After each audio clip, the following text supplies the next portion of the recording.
Well, I just recorded the first episode of The Voice of the Broken. I think that there's going to be a lot of information here that's going to be beneficial to a lot of the people watching.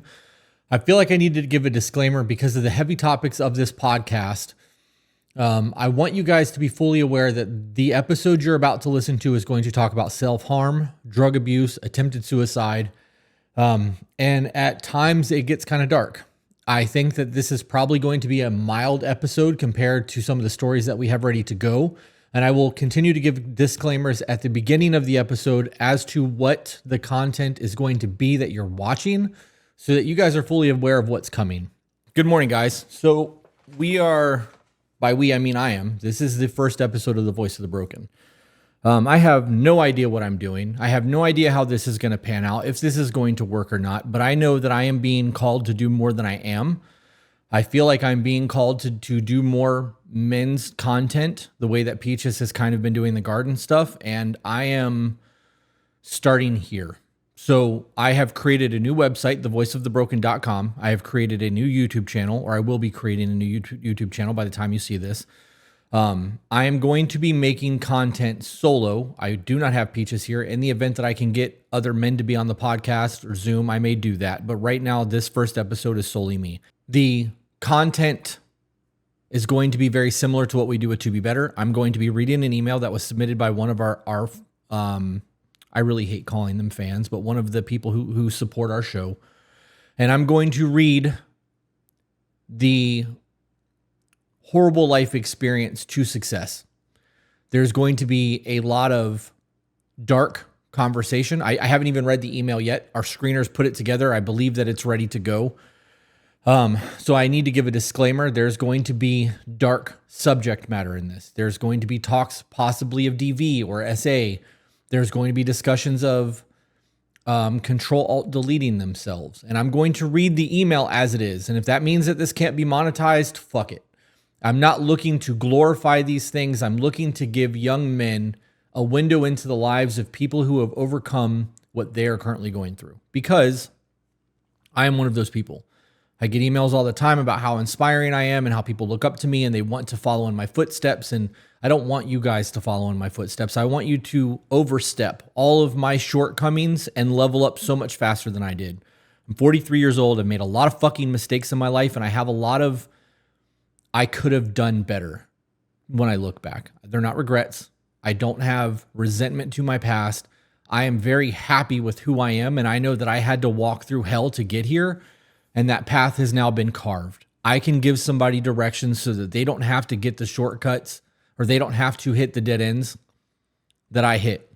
There's not going to be backtracking. There's going to be information here that is going to let you know that there are other options than the options that you believe you're faced with.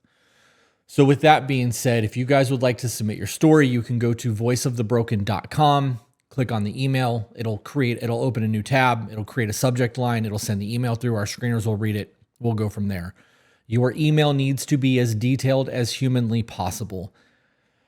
I don't like trauma dumps. However, in this scenario, I think some of that might be okay because people need to understand where your mindset was when you were at your lowest of lows. They need to understand your catalyst and what you're going through now that you are successful in life.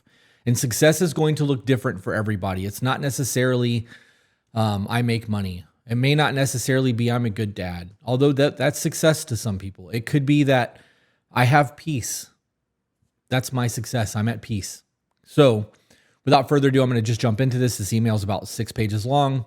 This could be a 30-minute episode. It could be an hour, but I hope that you stick with it and then leave some comments below letting me know how you feel about what we've done today and what you would like to see moving forward so that I have some sort of direction because I don't know what I'm doing. When I tell you that I feel like I'm being called to do this, I am literally winging this. So hopefully that this works the way that God intends it to work and we do the thing. So, morning, Chris. My story is dark and may not be submittable, but I felt called to share it. So thank you for your time. Well, that's two of us that feels being called. So maybe this will help someone. I am a 26-year-old male. I wanted to share my story with you. I don't know where to begin, so I'll just start. I come from a broken home. My father was paralyzed when I was 2 years old, and I never saw him as my father until later in life. I'm going to come back to that. I know that sounds dark and morbid, but it is the truth. He is still alive, still paralyzed to this day. My mother was bipolar as well as an off and on recovering addict. So not only was she mentally unstable, because that's how I view people who are bipolar that are not regulated, she's also a recovering off and on drug addict. So drug could be an alcohol. He didn't specify. I never saw him as my father until later in life. I think, without getting too much further into the email, that stems from fathers being there but not present. We as children want to connect with our parents on a way that our young brain is able to do so. A lot of us have failed, including me, with connecting to the younger version of ourselves, because though we remember the things that fucked us up as kids and don't want to repeat those processes, we have a hard time connecting on a emotional, mental level because we're not on their mental, emotional level. We are much older than they are. And though we are trying to create good humans as they come into fruition, we are also trying to relate to them to the best that we can while they are going through what they're going through. We don't understand kids' brains, even though we were once children, because things change. Everybody has a different need for attachment. Some kids are very okay with their parents not being sports parents. Some people want their parents to play video games with them or play music or do karate, whatever it is that race cars, right? Dirt bikes. We do things with our kids that interest them. So though we would like our kids to do shit that we're super into, they're just not going to do that. And that's okay because you want them to be free thinkers. So knowing that your father was paralyzed, depending on how he's paralyzed, paraplegic, quadriplegic, that would matter. I would imagine that between being paralyzed, fully disabled, assuming that that's the case because you didn't specify, you didn't get the quality time with your parent, the run, the play, the jump, the tag, understanding games. That is a pivotal way for young men to bond with their parents, their fathers specifically. So from a young age, 2 years old, you didn't have that super connection to your dad, which means you didn't have somebody to show you the way a man is supposed to behave or to conduct themselves. And then knowing that your mother was the way that your mother is, it sounds like we're already set up for a very disconnected youth. I grew up in a middle-class suburban household with my sister, mother, and stepfather inside it, and it was not so pleasant. I was diagnosed with ADHD at a young age. I was extremely misbehaved child with anger issues, and I was put on stimulants at a young age and was bullied a ton for my strange behaviors and tics. Okay, so there was a stepdad there. So that could be a good or a bad thing. We're not going to get into that. I guess I'll come back to that when we get there. The stimulant thing, ADHD meds were very prevalent when I was a kid. Any kid that got diagnosed with ADHD because they couldn't sit still in a classroom was given drugs. I believe that the drug situation is there more to control your child than it is so that you don't have to parent them. If I can get my kid to just calm down, I don't have to worry about him so much. If my kid wants to run and play and I'm out of shape and don't want to run and play and I don't want to be outside because it's fucking hot and my kid is wanting to do these things and I am not present, I can give them drugs and they can sit down. Now you add that to a classroom where we expect kids to sit still for 8 to 12 hours. You don't fucking sit still for 8 to 12 hours and you're an adult. How do you expect your children to be in a classroom like that and not want to expel that energy that they have? That is normal. We get distracted by our phones and then we go to the bathroom and we go get a coffee and we have a smoke break and we stop by the water fountain and we go to Susie's desk and we have all this playtime that is playtime while we are distracting ourselves from the task at hand, because even as adults, we are not meant to sit still for 8 hours a day. It's difficult for us. We find ways to regulate, to make it acceptable, but it's not easy. So expecting your children to do that is a fucking problem. I think that this speaks to the school system and parenting, but I'm going to just keep reading. I would also like to touch on the strange behaviors and tics. I know that we are more, when I was a kid, autism was not something that was very well known. My first introduction to what autism looked like was the movie Rain Man when I was like 9. We know now that 1 in 35 males is being born autistic. So I believe that more people than not are on the spectrum to a degree. And I think that our generation and people who were born 20 years ago that are now adults are going to have a very different life view than the people who are growing up now, where this is becoming a normal conversation. With that being said, it doesn't change the fact that you were bullied, and that's going to create some sort of insecurities in you now as a man that you have to overcome because you're not a child anymore, right? Okay. The stimulants destroyed my well-being and my mental health. My anger issues got worse, and I was not able to make real friends until I was in my late teenage years. Kids are fucking cruel. They are. There's just nothing else to be said about that. You get mob mentality together anyways, the overall IQ of the mob drops significantly. When it comes to children, the IQ is already low. The mischievous behavior is already high. That's a fucking, like a breeding pool for trauma. And that sucks. And not having real friends until you were in your late teenage years means that you missed out on normal social cues. It means that you're probably stunted to a degree in terms of social settings. By reading this, I would assume that you're probably an introverted person because of that. Or you're trying to make up for lost time and you're very outgoing. That could be a thing too. I think I need to give a disclaimer right now, guys. I'm not a therapist. I'm not a licensed anything. I am somebody who has fucked up a lot in my life. A lot.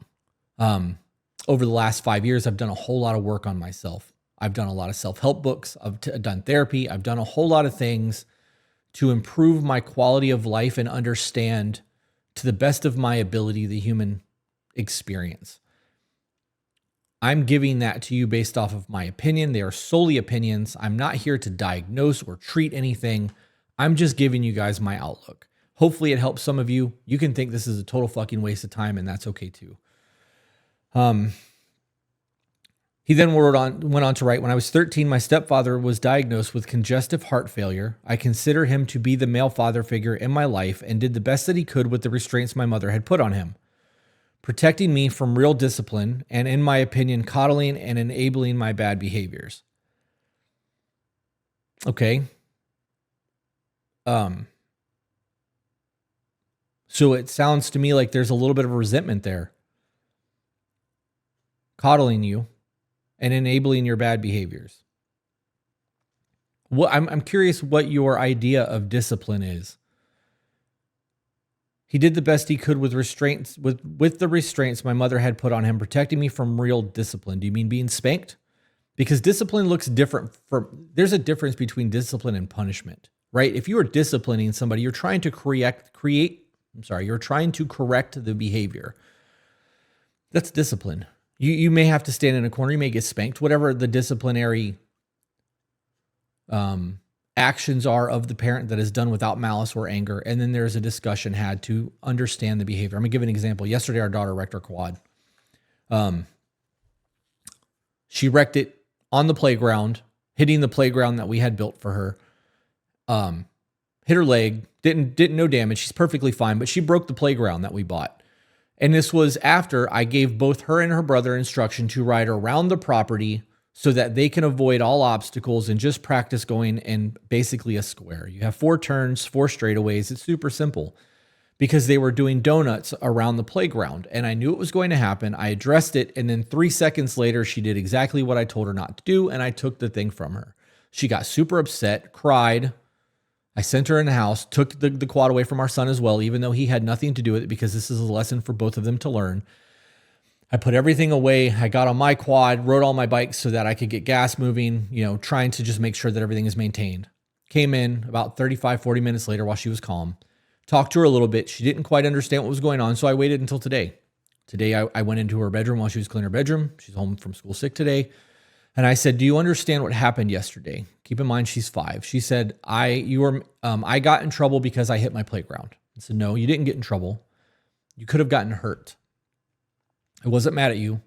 Your playground is yours. It's now broken because you didn't listen to the instructions that I was giving you. And because you were reckless on your quad, which could actually hurt you, I had to take it from you until you were a little bit more responsible from it. So the next time you ride, maybe you will listen to what I tell you to do and you will not be as reckless or in danger as you were yesterday. Do you understand? She said, yes. And I said, did you hurt yourself? And she said, well, my leg hit the wood, but I'm fine. I said, okay. I checked her out yesterday, to be clear, but I wanted her to understand that she wasn't hurt in this moment, but she could have been hurt because her playground is actually broken. It's a quad. It's a motorized vehicle that could be dangerous for her.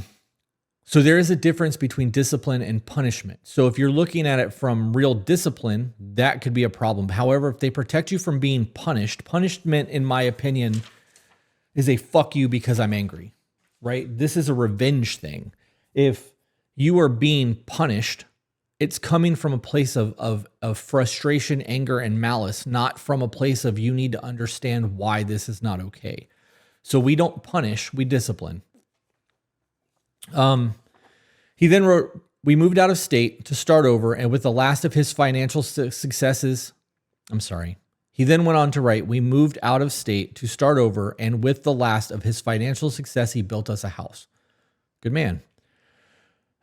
Before we had moved, I started to do hard drugs off the streets. I looked up to and glamorized a trashy street lifestyle. A lot of kids do.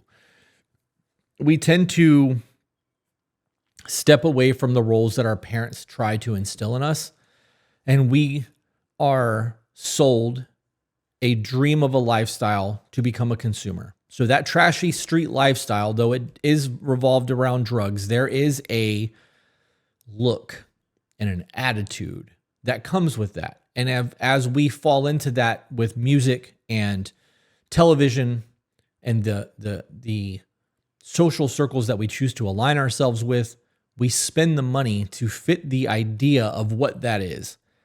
It creates a consumer. That's exactly what they did with that. I'm guilty of that. That glamorized street lifestyle was a fucking huge thing for me in the 90s. Needless to say, I spent many nights awake on the streets, up to no good and asleep in class between the ages of 10 and 13. Fill in the blanks with what kind of life that would look like running around with gangster wannabes that were much older than me and getting into trouble with the law at school and around town. When we moved, my stepfather did not live much longer. Sorry to hear that. He then wrote, afterwards, and when he passed away, my sister didn't move with us. Instead, she stayed in our hometown to help take care of my dad. She was 16. When she started to help my grandparents take care of my father, this weighed heavily on my heart for years, as I was nowhere near as brave or capable as she was, and I look up to her as one of my heroes, as my dad is a quadriplegic, and the task of being a caretaker at that age is incomprehensible to most. Okay, so he was a quadriplegic. So that really solidifies what I said earlier. I'm going to touch on the caretaker thing just briefly, and then I'm going to move on. To be a caretaker takes a very special kind of person, because you have to be selfless as a motherfucker to do that role, especially when you're young. Parenting puts you in that role, and you see how it destroys marriages, because when you have to become a caretaker and another life is dependent on you for its existence, it creates a whole new level of stress, financial stress, etc. So I can see why you have a respect for your sister for what she's done. I'm not sure I understand the guilt aspect of it. Maybe you'll get into that, but I think that you're able to recognize that she did a good thing there. So we'll go with that. This guilt, along with the loss of my stepfather, led me deeper into drugs. And at this time, my drug of choice was drinking, cough medicine, and synthetic weed. Okay. At that age, that's the drug of choice for a lot of young teenagers, because it's easy to obtain. This talks a lot about not having somebody to talk to. Right? We often say that we want our kids to be able to tell us anything. And then when our kids try to tell us something, we react poorly to what they're telling us because it's an inconvenience to us, or they're doing something dangerous, or they are not living to the expectations that we have of them. We have a rule in our house where the kids do something wrong and they come and tell on themselves, they don't get in trouble for it. They might get in trouble for breaking something, right? They may lose whatever it is that they used to break something. If they were throwing a football in the house and they broke a TV, I'm taking the football, right? but they're not in trouble. They just lose the football because they were being irresponsible with the football. However, if I come home and the TV's broken and I can't figure out what's going on in their line, then a whole bunch of other things are going to come into that. We want our children to be able to express to us what is going on. If they are angry or they're sad, we don't just bulldoze them. We stop and go, why are you sad? Why are you angry? We want them to be able to have an open dialogue with us as their parents, to be able to express what it is that they're going through, so that as they become adults, they're able to actually talk to us. We don't want them to fear us. We want them to see us as an ally, because I know that if we instill that while they're young, when they become older, it's not going to be as problematic. You not having somebody to talk to about the loss of your father and the loss of your stepfather and the guilt of not being able to be there for your dad the way that you felt like you should have been, and not having the guidance of a good man in your life, is a system of failure. This situation alone is enough to destroy somebody's life and end up in a road to homelessness, prison, or drug addiction. You then wrote, I hold myself accountable for my decisions and actions to feed this addiction, and in no way are these accusations only my story. Respect. I didn't wander the streets anymore and instead became an isolated junkie. The copious amount of drugs for my age was absolutely insane. At my worst point, I was taking 12 pills of cough medicine, smoking 10 to 15 grams a day of synthetic weed, and was virtually non-existent mentally. You were using this to disassociate instead of attacking the problem head on, which we see in a lot of people that don't have a role model. I think that this is a good position or good stopping point to talk about why it is that I want to mentor young men. I had a man that I did not respect in my life until I got older, and understanding the life that he lived, there are parts of his character that I respect, and there are parts of him that I despise. And he was somebody that was very prevalent in my life growing up. I did not have the resources that most young men have. And into my 20s and 30s, I was not the man that I am now, and I did not give these resources that I currently have to the people in my life because I didn't fucking have them. And that's not an excuse. It's a fact. I thought the things that I was doing was the right thing. And looking back on it, I'm ashamed of a lot of the courses that I took in my life. And if I'm able to do these podcasts and I'm able to give young men something to listen to where they go, okay, this is not where I want to be, and they're able to change their life, or they're able to apply something from somebody else's life, we're winning, right? Like, we're doing what we should be doing as men to create a community and lead. So eventually it became illegal and was impossible to get. And so I kept drinking and doing cough medicine. I eventually dropped out of high school in the first quarter of the 10th grade after my mental health continued to plummet and my coping mechanisms consumed my existence. I had also at this time experienced my first love and heartbreak. In 10th grade, first love and heartbreak. Do you believe that that was still love? Do you have an idea of grandeur that this was going to be the person that you spent the rest of your life with? Like, you really believe that that was your one person? Or do you believe that that was a light in your darkness? Because with everything that you've got going on here, if you have that kind of misery, you tend to attach to brightness. You want something to shed light into your dark world. And in times we create unhealthy attachments to those people, and we end up destroying them and ourselves in the process. But just a general question.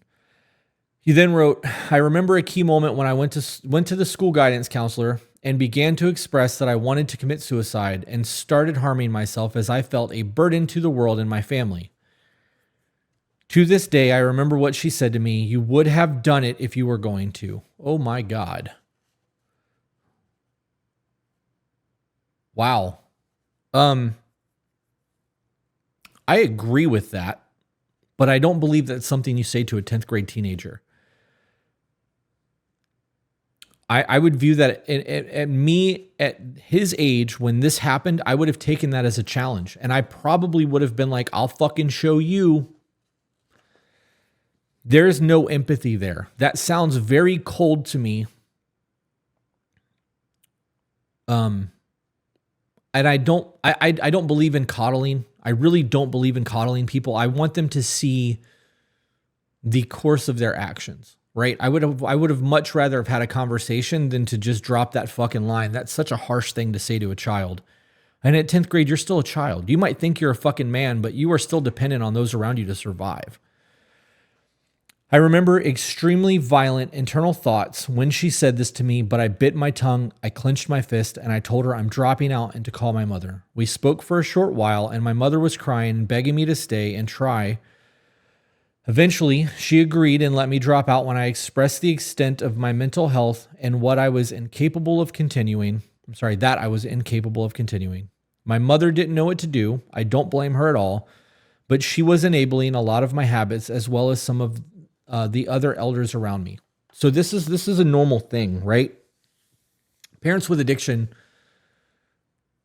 will actually get high or drunk with their children, their teenagers, because it gives them somebody to enable and accept their poor behavior. My mother was an alcoholic. I drank a lot when I was a teenager, like alcohol poisoning drink. Drugs were acceptable in my home. There were times that my mom would get fucked up with my friends. Like there was a lot of that because it's, I can't even speak on that because I wouldn't do that with my kids. That's just all there is to that. Maybe because that was my life experience. He wrote, "This is where it gets dark," because it wasn't already. Shortly after dropping out, it was my first attempt on my life. At the time, I wasn't a man of faith, but this should have been the wake-up call that God was with me.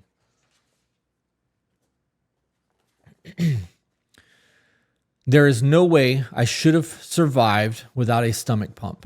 I downed a bottle of liquor. I downed a bottle of pills and chased them with a bottle of liquor. I was determined to do it this time. I remember vaguely being in a cold shower, vomiting blood and what felt like small pieces of flesh from my stomach or throat. I assume I caused massive ulcers, and I was unable to eat or drink anything for 5 days. Needless to say, I lived, and I was bedridden for 3 or 4 days at home. No one knew of what happened to me. I just told them it was a bad flu. For some reason, this filled my ego with a sense that I could not be killed, so I kept trying.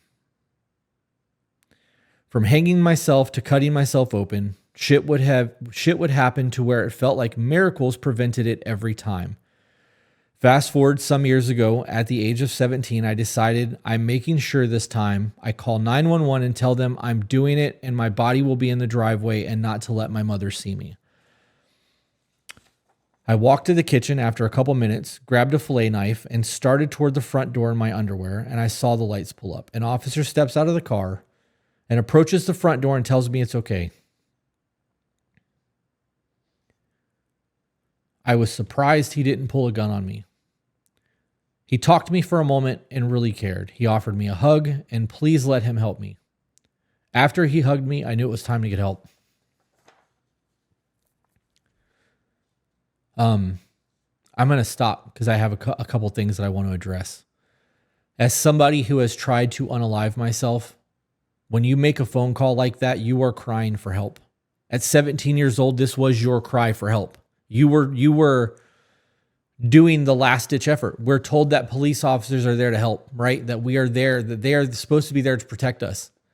Your mother failed you, your father failed, or your stepfather failed you, your sister failed you, the people who are around you in your life had failed you at this point. This is a last ditch effort to survive. And you may not see it that way because in your head you were determined to end yourself at this point, but I don't believe that to be the case because you wouldn't have called 911 if it was. You got compassion from somebody who could have drawn down on you because you were holding a weapon and unstable. You had empathy from someone who genuinely wanted to see you make it through the night. And though this is their jobs, you can feel however you want to feel about first responders and politics and all of that shit. But I know police officers. I have friends that have been on the force, that have been in that field for a long time. I have people who work deep cover. I have friends in my life that I genuinely love and respect, that I get to hear the stories of what goes on in their day to day. And this job is traumatic as fuck for a lot of these guys. And this is one of those examples. To to see a 17-year-old scared kid, I'm assuming hysterical, holding a fillet knife, threatening to kill themselves in their driveway. How do you respond to that when you pull up to do that? Like, I don't know. That's a lot.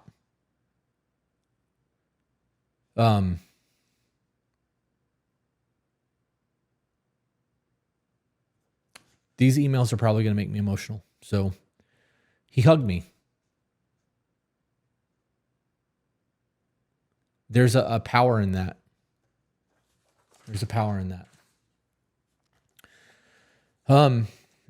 So we went to my room and he stood there as I got dressed and gave me a ride to the hospital. The whole time he was so kind and wanted to hear my story. He was acting as a therapist for you to get it out. This is the first step of your healing process. You're able to talk to a stranger that has already showed you compassion, that is already showing you that you have the ability to overcome this, right? We have all been in positions that we don't want to fucking be in. And that it would be easier if is a lie. We tell ourselves it would be easier if, because we don't want to do the work, because we don't in the moment see that there is more to what is going on. Our story hasn't been told. At 17 years old, your story is being written still. You haven't even come into fruition into what it means to actually be a man yet. The whole time he was so kind and wanted to hear my story. I was sobbing about my father and stepfather and how I just couldn't kick the drugs and ever live up to the man they wanted me to be. For a brief moment, it felt like something was finally going to change. It didn't, though. I spent 3 months in the mental hospital. I learned a lot there and heard people's story. One thing did stick with me, though. It's okay to be selfish and get better. Protect your peace at all costs. We say that on the podcast, and people always think that I'm meaning our relationship. I tell people that Peaches is my peace. She is the eye of my storm. When I need that reprieve, I can find her. I know I have to come out the other side of the storm, but she is the eye of my storm.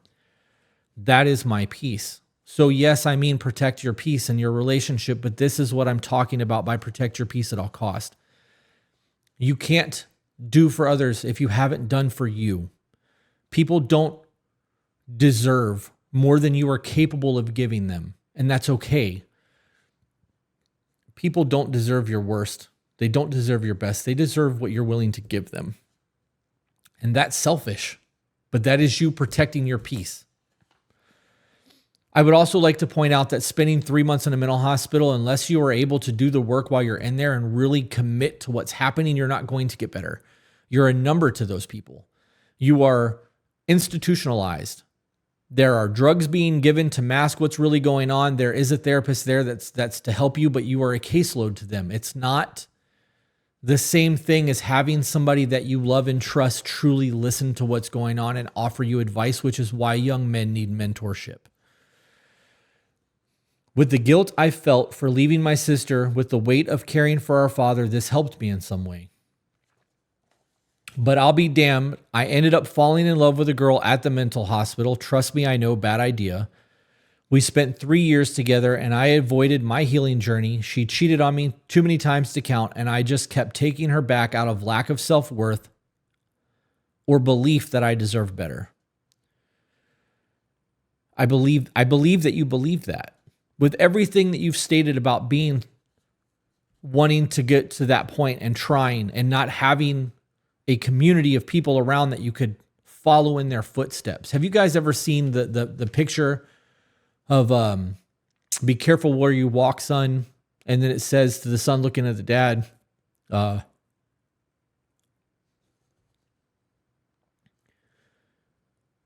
you be careful because I'm walking in your footsteps. Young men need guidance in a way that we are not given.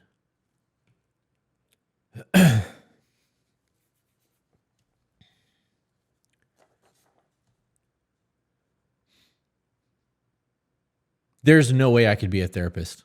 There's no fucking way. This shit affects me so much, dude. I have been in these positions. I have lived with that lack of self-worth and just accepting everything that came along as this is just the way my life is going to be because I don't deserve any better. My catalyst, the change for me, was realizing that I fucking deserve to have more in my life than what I currently have. I verbalized that to somebody one night and had a full breakdown. Like, that was my moment of realization that I'm not going to ever have more if I don't do the work to get more. I will always accept what people are willing to give me and never demand more. I'm never going to demand more respect. I'm never going to demand equal treatment in a relationship. I'm never going to demand anything because I don't feel I deserve anything more than people are willing to give me because I'm not willing to do the work on me. I felt like I was less than everyone around me. And when you believe that you are less than everyone around you, you will accept whatever it is that they're willing to give you because at least they're willing to give you something. So your self-worth in that speaks volumes. For those of you currently who are going through that lack of self-worth and the lack of love for yourself, for the love of God, start eating healthy. Stop eating fast food. Stop drinking processed sugar. Stop fucking putting poison in your body. Your gut health is directly correlated to your mental health. Find a 12-week diet plan online. Go paleo or carnivore. If it doesn't have a face or grow from the ground, you can't eat it. If it doesn't have the name of the food in the ingredient list, don't fucking eat it. It's not food. It's food-like products, and you are making a fucking uneducated decision to poison yourself. Do better in that. Start going to the gym. Even if you don't know what you're fucking doing, go to the gym. Walk on the treadmill for 30 to 45 minutes and lift weights. Get on the machines if that's what it takes. When you start seeing a change in your body because of your physical exertion, you start realizing that if you set goals, you can achieve them. That little bit of discipline will change a whole lot of things for you. It will change your outlook on life. It will change the outlook on you. And you will start realizing that if you set goals and stick to them, that you are capable of a lot of things. That self-worth starts with you. He then wrote, I was right back to where I started, an empty bottle in one hand and a bloody knife on the other, self-harming. I didn't try to commit anymore. Had to remove that word. I didn't try to commit anymore, but I did everything I could to stop the emotional pain with physical, many needing stitches, but never got them to avoid going back to the hospital. Never got them to avoid going back to the hospital. I'm going to say this, and if women are watching this, they're going to take this poorly, and I apologize, but self-harm is a woman's thing. To make sure that I'm giving you guys fair information, I'm watching this content back and I'm adding something in here. I said that it's a woman's thing. Self-harm is a woman's thing. And what I meant by that is not that women do it and men don't. It's that it is more likely in women. It's more common in women. And I went back and found a study, and I'm just going to read a blurb so that everybody knows that we're on the same page and where this is coming from so that I'm not just talking out of my ass. Self-injurious behavior, SIB, is 1.5 to 3 times more likely in women than men. However, there is minimal research in SIB in the male populations. So they've carried out a comprehensive study of 399 psychiatric inpatients. 265 were females, 134 were males, by means of self-reporting questionnaires assessing SIB. Compared to female patients with SIB, 46.2%, males admitting to SIB was at 31.3%, but the males showed more burning, reported more pain experience, and took less care of their wounds, concealed them less often. And in males, the SIB mainly served as social-oriented functions, example, getting attention, whereas in female SIB patients displayed more cutting, scored higher on agoraphobic, and interpersonal sensitive complaints, and reported more often sexual abuse experiences. In both male and female patients, SIB was linked to more clinical symptoms and personality disorders than in patients without SIB. In general, self-injury can be considered a sign of more severe psychopathology. So I'm not speaking out of my ass. I knew I read a study there. I meant to deliver it the way that I read it. And I clearly misspoke. I'm not going back and cutting it out. It's prevalent information. There's the study. I hope you guys take from it what you will. Back to the show. It is very prevalent with people who have borderline personality disorder. It is not okay in a man's social circle because we look down on that shit. So in a community of other men, if a man knew that you were doing that shit, he would correct that behavior. He would talk down to you if he had to. He would talk up to you if he had to. He would do anything that he could do to make you realize that what you're doing is fucking stupid and you need to start working on better ways to figure out your shit. Is that healthy? I don't fucking know. I know that I, in a way, self-harmed with body modification when I was younger. That's why I have so many tattoos and why I have fucking a split tongue and holes in my lip and fucking ears and the punches that I have. It was a form of self-harm.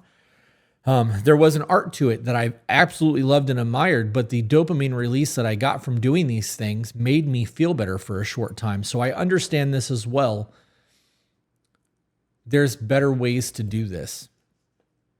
There's also an attention that comes from this when people around you realize that you're doing that, and people will continue doing it to feed that attention because some attention is better than no attention. And when you have no self-worth, even having somebody talk shit to you and tell you how fucking stupid you are, they're still giving you attention. And in that moment, you might be unhappy that they're shitting on you, but you're not alone.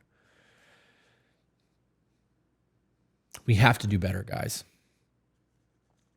He then wrote, at this time, a dear friend sat me down and said, we need to do something. You can't live this way anymore. He recommended I start doing psychedelics. I figured, why not? It'll either help or have a good time, no harm done. I started doing heroic doses. A heroic dose, for people who doesn't know, that terminology is usually described when eating mushrooms, and that's 5 grams or more.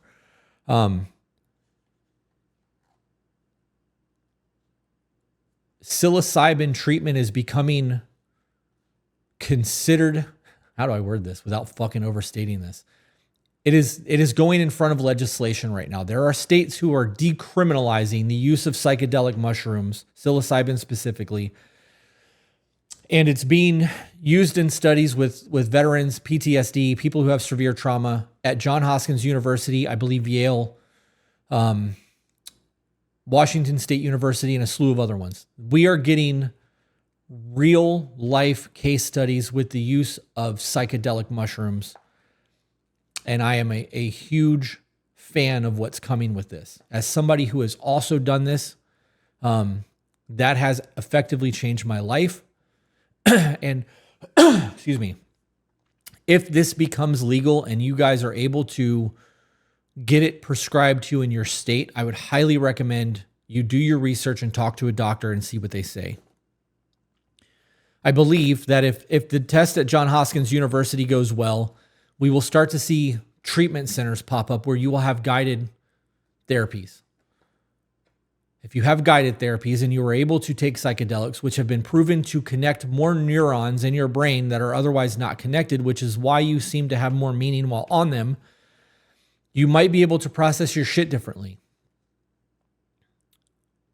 Do the research on that, guys. I don't want my opinion and my thoughts on that to skew your opinions and thoughts on that. I want you to do the research. After a year of these sessions, I started to love myself and heal all of the shit that I had been through and done to myself. This journey on psychedelics is far too long to entail here, but needless to say, I went from hardcore cynical atheist to having true faith and a sense of purpose. I began to study psychedelics, spiritual text, and psychology, also a very in-depth chapter of my life and healing journey. Good for you. It gave you something to focus on. My study into psychology and doing self-help books written by therapists combined has cemented a lot of the philosophies that I had on life and has allowed me to apply those things in ways that I never thought possible. So good for that. I love that. I eventually stumbled across an organization called the Freemasons, and my grandfather was once one, and in a lot of the text I had found, it spoke to esoterics of this organization, and it caught my eye, and I was interested.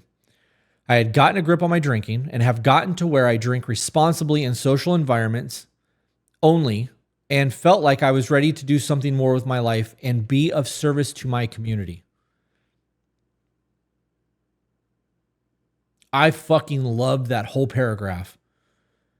I can relate to this. I had an experience before I moved to the town that I'm in. That was my wake-up call that I needed sobriety. I woke up on my bathroom floor one morning in a studio apartment that has a spiral staircase. I fell down the spiral staircase that night, ended up in my bathroom. I remember the fall down the stairs, but don't remember going to the bathroom. I don't remember anything past the fall down the spiral stairs. When I woke up in the bathroom the next day, I was covered in vomit. There was blood in the vomit. I overdosed. I was taking Vicodin and drinking at a bar. I don't know how I got home that night. My car was there, so I'm assuming I drove, which is something that characteristically I don't believe in. Like I think that people who drink and drive are a fucking problem, but I was blacked out. I don't remember that night. I could have had somebody drive me home. The ego in me would like to believe that in that state, I still made somebody drive me. Nobody admitted to that, so I don't believe I did. But I woke up crusted. It was disgusting. I could have died that night. I really could have fucking died that night. I know for a fact that I was in double digits of Vicodin. That was my wake-up call. That was the final straw for me in knowing that I needed to stop. And I was 10 years sober after that. I now have a bourbon collection and I allow myself 3 drinks a week.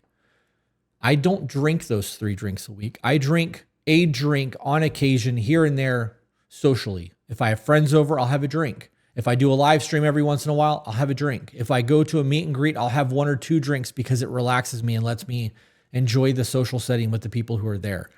But that stops at that point. So if I allow myself 3 drinks a week and I go 6 months without a drink, I'm really on top of my shit. I do believe that it would be very easy for me to go back to being an alcoholic and taking pain pills because I enjoyed the high and the buzz that came from it. I enjoyed being drunk and turning the brain off. But I also don't want to ever go back to that. And I feel like I have so much to lose now that version of me is not appealing. It's disappointing to think that I allowed myself to get to that point. Where was my self-discipline and self-worth while I was doing that? And that does speak on self-worth because at that point in my life, I believed I was the biggest piece of shit on the planet and I had nothing to live for. So good on you on that. I would like to talk about the community of the Freemasons. If you have a community, regardless of what that community is, if they are trying to better themselves, which communities and organizations like that have curriculum, that make you study, that make you read, that have study sessions and book clubs are going to make you be better because you're making a commitment to the people that are there and they are committing to you to hold each other up. You see this in Brazilian jiu-jitsu schools, martial artists. You see this in church groups of men who are trying to be better husbands. There are a lot of people in my life who are part of communities like that who can really speak on this, but I'm going to leave it at that. So fucking kudos to you for finding your community and making the commitment to do the work. And then lastly, I was ready to do something more with my life and to be of service to my community. I truly believe with all of my being that as a man, we are here to serve. Whether you believe in God or the universe, our existence is to serve those around us. And what do I mean by that? I mean that to be a husband is to put your family first, right? To put your wife, your marriage first. You become secondary. The relationship of us is more important than the happiness of me. If your wife does the same thing, the relationship of us is more important than the happiness of her. You will be watered and taken care of, and you are both serving each other. As a father, and this is where a lot of us, including myself, have failed, your duty is to serve for your children to become good people, to understand what life is, to be prepared to go out into the world, to experience rites of passage and live a life of service to others, to benefit the community. In Adlerian psychology, they call this the task of community/friendship because the word in Adlerian psychology is originally in German. I'm not even trying to say it, but it basically translates into friendship community. So when it was translated, they did it as the 3 tasks of life are love, work, and community/friendship. So having that community and wanting to serve and serve those around you is fulfilling. You may never have kids. You may decide that kids are not for you because it's too expensive to live and you were fucked up as a child and you don't want to fall in the footsteps of fucking up another human being. Sometimes accidents happen, and that's just going to be your life. But understanding that you can still serve those around you by seeing your friends fucking up in their marriage and being like, yo, I cheated. There's nothing that's going to be coming good of this. Like, I've been in your shoes right now. You have an opportunity to fix your shit, or you can start over and fucking lose everything, including your family. Like, you can be the voice of reason for those who don't see the worth in themselves and can't hear their own voice of reason. That is what it means to serve. There is a guy who did a podcast. His name is Ray something, and he has a phrase, savage servant. And I actually put it on a t-shirt for myself to remind myself that it is okay to be a fucking savage, but you still have to serve. To be a servant means that you are taking care of those around you. You are making sure that everyone's needs are met. That is leadership to me. That doesn't mean you get to be a bitch. It means that you have to fucking work harder than everyone else to make sure that you're upholding that title. He then wrote, I needed a rite of passage to become a better man. This group of good men seemed like the perfect fit for me. I'm now a year in and have devoted my life to my faith and my free time to community efforts and services. I became a Master Masons last year, and this group welcomed me with open arms. I'm now better. I wake up smiling and in grace to God and a strong circle of friends, good relationship with my sister, father, and mother, and close circle of friends. I've held a job for 6 years, and I am independent now. I'm soon going to be taking my GED and potentially going into psychology. I fucking love that. I don't have a GED. I don't have a high school diploma. I did not pursue any of that because I didn't deem it necessary for my life. The path that I chose, I didn't see it necessary. And I have considered doing psychology studies. But in order to do that, it's even more schooling to do a GED. And I don't want to do it for practice. I don't want to be a psychologist. I want to do it so that I have more tools at my disposal. And I've realized that schooling is not always the way to go. I'm learning so much doing what I'm doing that I don't see the value in doing that. However, it would be really fucking dope to have some letters behind my name. And I've looked into other ways to getting letters. There are things that you can do in Florida that are counseling that you can do in a couple years. And it would be really easy for me to do it on my own time. I just don't know if that's the route that I need to go because I feel like I'm actually helping people. So he then went on to write, I want to be a part of recovery programs for mental health and drug abuse. I'm also working on music and sci-fi books in my free time. I climbed the Everest of mental health and am well on my way to the peak of my prime. So I like that statement, but bro, I thought you were about to tell me you climbed Mount Everest at 25 years old. I was like, shut the fuck up.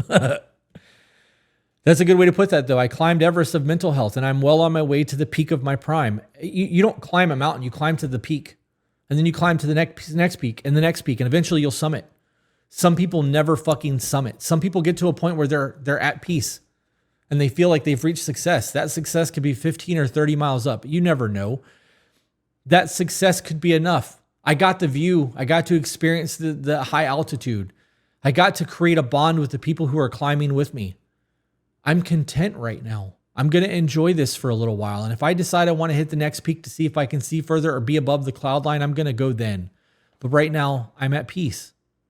And that's okay.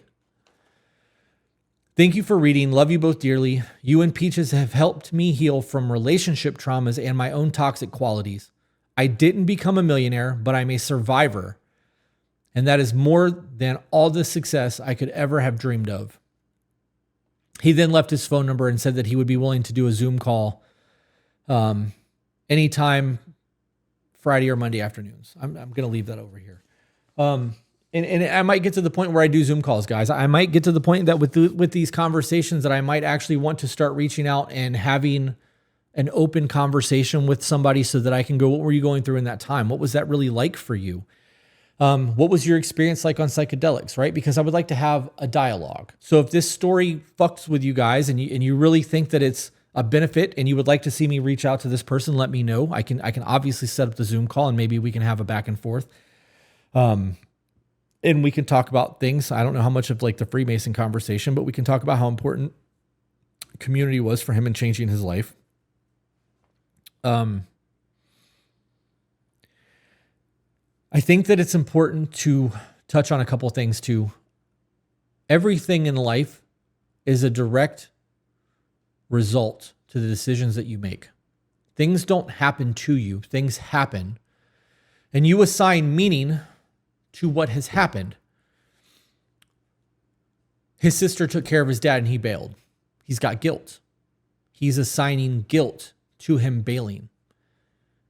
He could say, my dad needed a caretaker, my sister stepped in, and I was not mentally capable of filling that void. I was young. He could make excuses. He could justify. He could accept. Instead, he assigned guilt to that action, and it ate him up. Your past is the decisions that you made with the best information or however your mindset was in that moment. That doesn't mean that you are free of the consequences of your past, because your past will dictate things in your life. However, your past does not exist now. Your future does not exist now. Your future will eventually come to pass and will be the past that no longer exists. In Adlerian psychology, you should live right now. You should do the best with the decisions that you have, with the information that you have, with the love that you're capable of giving, the empathy that you're capable of giving right now. You have room for growth because this is the best that you have right now. If you didn't have the information from the To Be Better podcast or from the Voice of the Broken over the last year, and you got new information and it changed your perspective on life, we always say that your perception is your reality, and you got new perspectives, you perceive your environment differently, and you have new communication tools, the decisions that you make now are going to be more capable, more conducive to success than what your previous year version of yourself was. So when you were making bad decisions a year ago or 5 years ago, if you have the opportunity to live those scenarios again, you're going to have a better outcome. This is learning to overcome an obstacle so that you can do it faster next time without the same mistakes. On the self-worth thing, because I had made a TikTok about that today, I believe that men who lack security in who they are dangerous men. I am an insecure person with a lot of things in my life, but what prevents me from being dangerous is that I have acceptance and I have trust. I have trust and that I'm going to do the best that I can with the information given to be where I want to be because I'm doing the work. So I'm trusting in me. I'm trusting in the people around me with the agreements that we've had in the relationships that we have conducted, because we have agreements. We've conducted contracts essentially to live, and we trust in those contracts. Proverbial contracts. I also realize that I have acceptance. I am willing to accept that the only thing that I have control over in my life is my choices. I can't control the choices of those around me. I can't control the actions of others. I can control how I weigh my decisions. I can control the intent that I put on the decisions that I make and the way that I view life happening around me.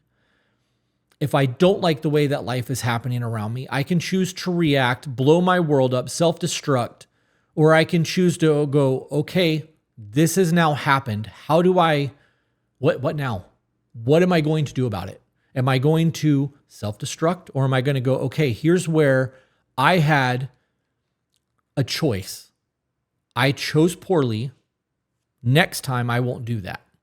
I knew that my rent was due in 3 days, and I made a decision to take my wife to dinner because we really fucking needed a date night, and now I can't pay my rent.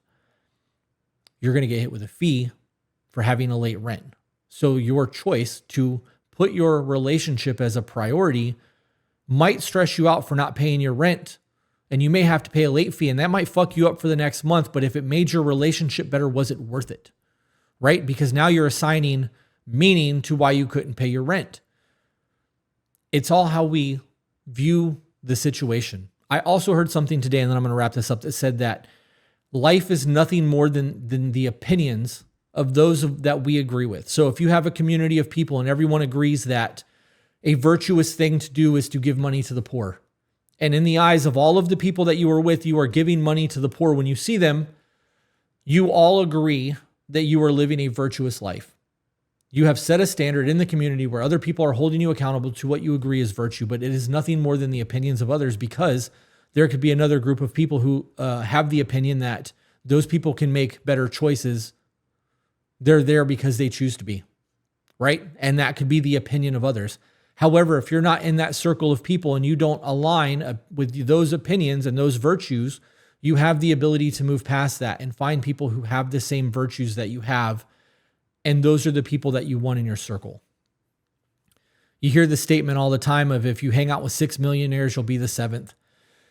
If you are around a group of people who are constantly negative, doing drugs, not trying to improve themselves, you would be better served alone in self-help books and on a self-growth journey by your fucking self than keeping that social circle of people. Moving away from your friends and starting over can sometimes be exactly what you fucking need to change your life. Because if you move somewhere new, you're not going to be doing the things that you don't really want to do just so that you don't feel isolated and alone. Yeah. Yep. So there was a lot to this, guys. This was maybe an hour. I don't know. I don't have a timer in front of me. Oh, look, it's been exactly an hour. I'm going to cut some of this out. I'm going to give it to people to look at and listen and see how they feel about it. And then I'm going to post it and I'm going to share it. I would really like feedback. I would like you guys to tell me if this is something that I should continue doing. This may be something that is a one and done thing that just never fucking goes anywhere. But I feel like there's information that can be ascertained. And I feel like because this is not a relationship situation, men are more apt to listen because people don't feel like they have to change their relationships. You don't. You have to change you. And your relationships could get better. And I don't mean your marriages. I mean all of your relationships. Some may fall the fuck off. Good. If you are leveling up and people are like, you've changed, I'm supposed to. I'm sorry that you couldn't change with me. I hope you have a dope fucking life. I'm at peace. But that being said, guys, protect your peace at all costs. Thank you for tuning into the Voice of the Broken. And hopefully I'll see you on another one.